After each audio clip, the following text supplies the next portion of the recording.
You ready to let the dogs out? What? Do what? From the All Indiana Podcast Network. Join Pet Pals TV's Patty Spitler as we celebrate our furry friends. Cats, dogs, and all the critters in your family. Celebrate the bond between pets and people and meet Hoosier heroes saving four-legged lives. I love it. Good. I'm glad. It's the Positively Patty podcast. I can't wait anymore. Me neither. Now, your host, here's Wish TV contributor, Patty Spitler. Hi there, I'm Patty Spitler, and you're on the Positively Patty podcast because you're listening, and we appreciate that.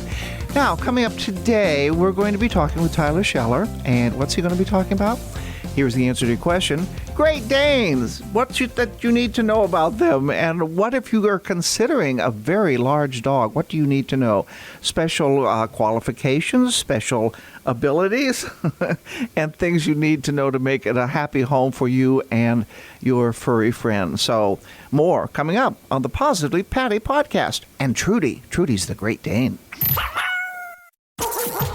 And welcome once again to the Positively Patty podcast. We thank you so much for joining us, and we're going to have a great time today because we're talking about Great Danes, and my friend Tyler Sheller is here.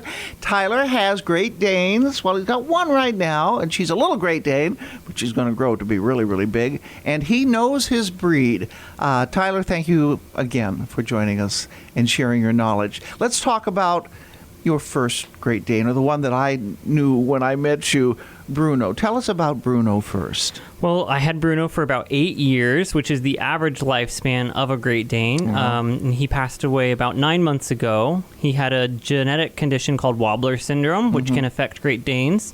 It also affects Dobermans. It also affects cats, too. Does it really? Yes, I did find that out. You'll see they kind of wiggle. Yep. And Bruno had a wiggle in his walk, He definitely did. Yep, he had some wiggle in his step. But he made it, he had a very full life and was a great ambassador for the rescue that we participate with, Forever Friends Great Dane Rescue. Right. So he was just a great representative of the breed with that easygoing personality, big gentle giant, and he was very tall, especially for a Great Dane. How much did he weigh when at his height? He weighed about 175 pounds. Whoa!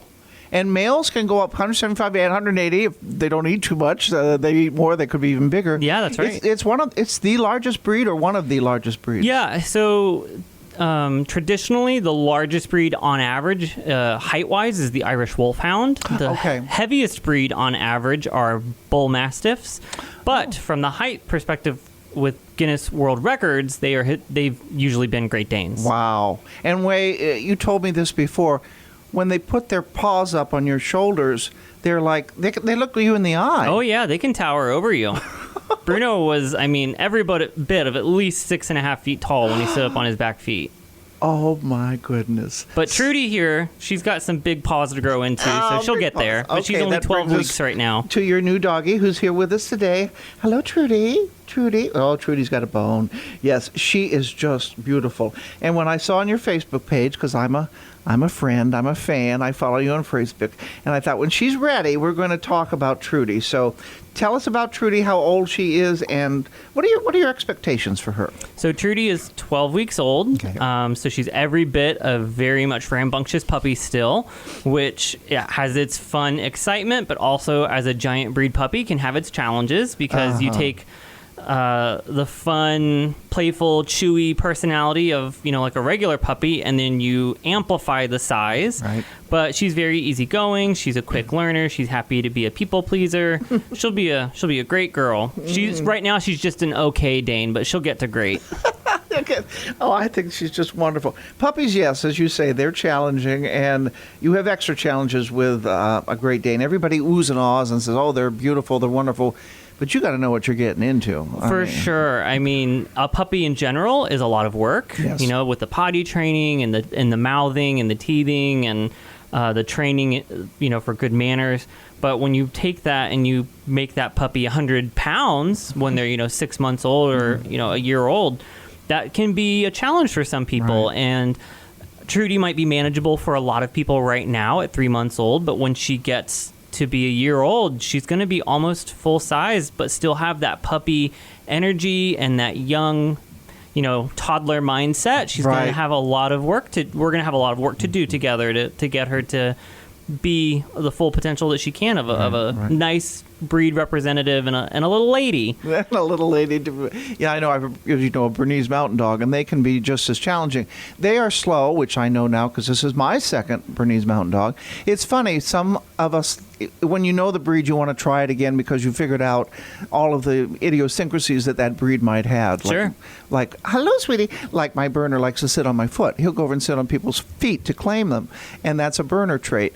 But with Great Danes, you also have the responsibility of knowing that they're safe to be around people. You need to socialize them as much as you can, right? Absolutely. All dogs you should. Right, actually. right. All dogs you should. But, if you have a small dog that's not as socialized, Yep. sometimes you can manage that. I mean, you can pick the dog up to get sure. them out of a situation. Yes. With a 150-pound Great Dane, it's extra important that you have that socialization with people and other dogs from a very young age to get them used to those kinds of situations. Right. Because if they wanted to, they could run. They could do something. They could sure. do damage if Yep. they wanted to. Mm-hmm. Now, things you have in your favor, generally, and we'll talk about that next, a good breeder, your Great Danes typically have good personalities and they like people. Yep. So they're not going to want to growl and bite somebody on average, Right. And you're socializing her early, so that helps as well. Yep. So let's talk about the good breed. You did not buy her from a pet shop. Let's talk about that.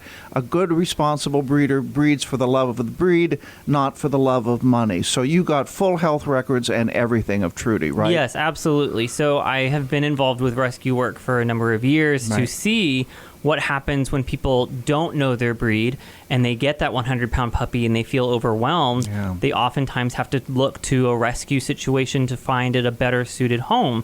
So it's important to make sure that you know what you're getting into, and with that, not shopping at a pet store and going through a rescue or a reputable breeder, like you said, who's doing it for the love of the breed, not love of money.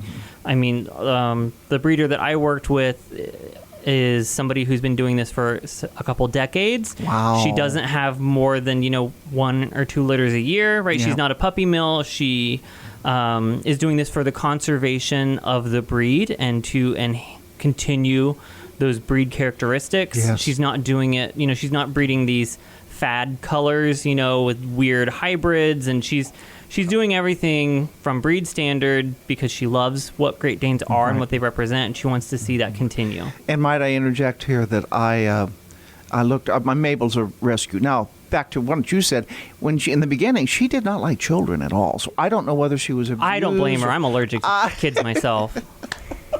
Well, me too. Maybe she inherited it from me a little bit. But she didn't. So but I could do, at that point, she was smaller than she is now, but I could pull on her leash and she wouldn't, hurt anything.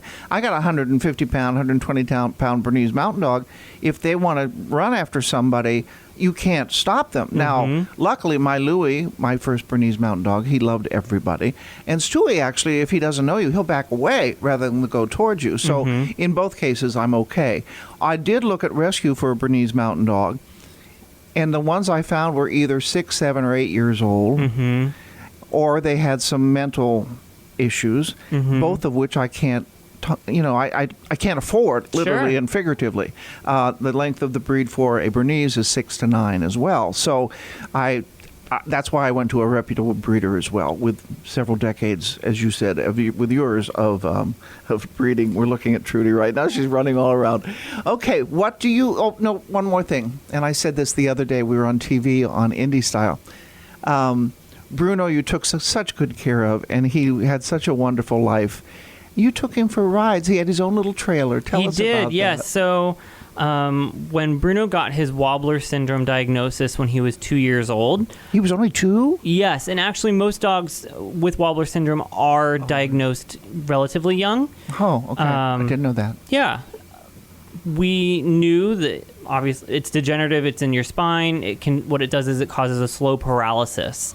So we knew that mobility was going to be an issue. So from as soon as we got that diagnosis, we worked with him to get him comfortable being in like a wagon or something like that so he could be pulled around if need be. And so toward his later years, if we wanted to go for a bike ride or go for a long walk and we knew that he wouldn't have the stamina or ability to do that, we would put him in a garden wagon that we had kind of retrofitted and pull him with us. Or I had a custom bike trailer made so he could go on rides with us on the Pensy Trail out in Irvington. So we did what we could to make sure he was an active member of the family as best as he could be.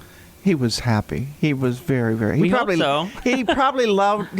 Was he a people pleaser when he was in the wagon? Yep. He saw people waving at him and everything. He loved the attention. He was a celebrity. Lots of people knew Bruno. They didn't know us, but that's fine. Now here's something I didn't know either. I looked it up before we had you on the other day.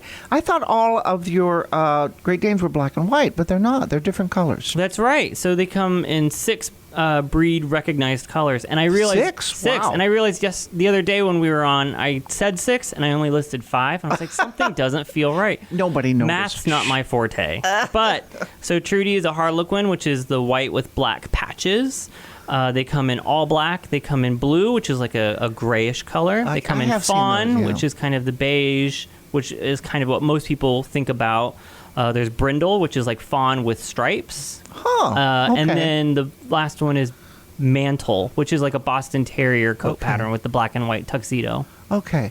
And But then, of course, there's things like, all white. Great Danes are known for being, if you don't have correct breeding, they can be a double merle situation, and they'll be oftentimes mostly white, and they can be deaf and blind, or both at the same time. Did a story, speaking of which, I should know this, that they come in different colors, but again, an all-white named Beluga, like for the white whale, and I did a story on the gal who owns him. He is blind and deaf, and they were going to put him down because he was from a breeder, because someone wanted an all-white, Great Dane.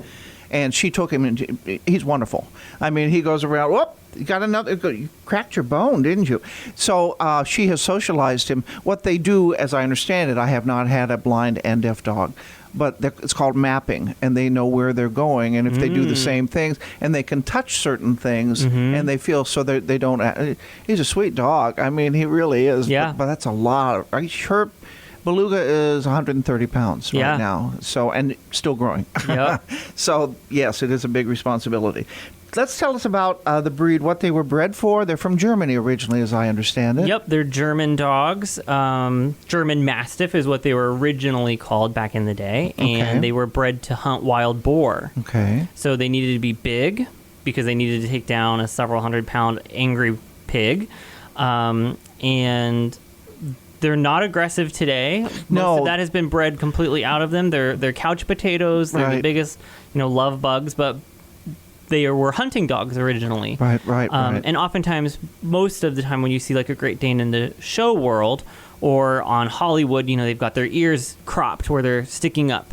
And that was intentional as they were boarhounds, because then the pigs couldn't grab a hold of their ears while the Danes were going after them. I see. Okay. Well, you're not going to go after any boars, are you, Trudy? Nope, not unless it's stuffed with bacon. Well, I guess a boar is bacon, but just a toy, just a little toy pig. Oh, she's so sweet. Yes, and as I understand too, as you mentioned, the breed now it's much quieter. They can even be apartment dogs, because if you walk up once in a while, they're okay, right? Right. They make wonderful apartment dogs. A lot of people think just because of how large they are that they need a lot of space. And while they do need regular exercise, they're not like a greyhound where they're going to go outside and run laps for hours on end. Or a border collie, or they don't need that. So they're pretty lazy generally. And Bruno, when I got him as a puppy, we lived in an apartment here downtown for his first whole year, and he was fine. It was great. Yeah. Oh, good things. You know so much. Thank you for sharing all this great information. We have to keep tabs on Trudy now as she grows up. She's growing up every day. It gets harder and harder to pick her up. I saw her a couple days ago when you were walking in the door tonight. I go, she's bigger now than she was 2 days ago. I wake up in the mornings and I think she grows faster than Bamboo. She just gets so tall. Faster than Bamboo. All right, someone is intrigued now. They've enjoyed the podcast. They want to get a hold of you or know more about the breed. And I always say that, too. If you're interested in the breed, that's what I did with the Bernese Mountain Dog. Find someone who has one. Find someone you trust. Go to, when we all open up again, go to a show and talk to a breeder who has a responsible. Please, please, please don't go to a pet shop. And I hear people say, well, I'm saving them from the pet shop. As long as you're contributing money, puppy mills will continue. And I'm pretty liberal about everything, but puppy mills are wrong. They're just wrong. And you're absolutely right. If you give them the money, they'll just keep doing it. Yes, it's all about the money. They don't care about the breed. So, she's so adorable. She chews pretty good. She's with her mouth open even. How about that? Yeah, just like me. Tyler Sheller, how do they get a hold of you and the Forever Friends? Well, if they would like to learn more about Great Danes, I encourage everybody to look up Forever Friends Great Dane Rescue. It's based out of and supports Indiana, Ohio, Illinois, Michigan, several surrounding states. Okay. And always looking for volunteers and foster homes so you can learn more about the breed from a hands-on perspective. Foster homes are wonderful because then if you do want one, you can ask the people who have been fostering, say, what's this dog like? Absolutely. And they're much better in a home than, Yes. We're all better in a home. Well, time's up. She's done with her bone. Look at that, right on time. Trudy, you are just... Where'd you get the name Trudy?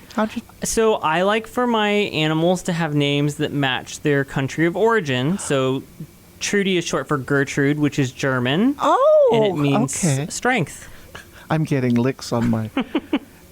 Does she have two different eye colors? She does. Her right eye is blue and her left eye is brown. I just noticed that. Well, I tell you, I love her. Okay, I'll let you take her home, or I'll take her home.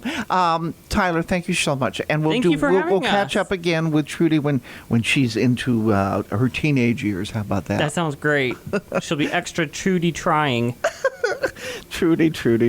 Oh, their little nibbler. Thank you. We'll be back with more, and we thank you so much for joining us on the Positively Patty podcast. This has been the Positively Patty podcast from Wish TV. I'm Patty Spitler. Be sure to follow and subscribe to this podcast. Make sure you do that now. And check out for new updates every single week. You can also learn more at wishtv.com. Discover more pet-friendly stories at petpalstv.com. And stay with Wish TV online at wishtv.com and when you follow Wish TV on Facebook. Be sure to like and subscribe to this podcast and discover more great podcasts from the All Indiana Podcast Network now at allindianapodcastnetwork.com.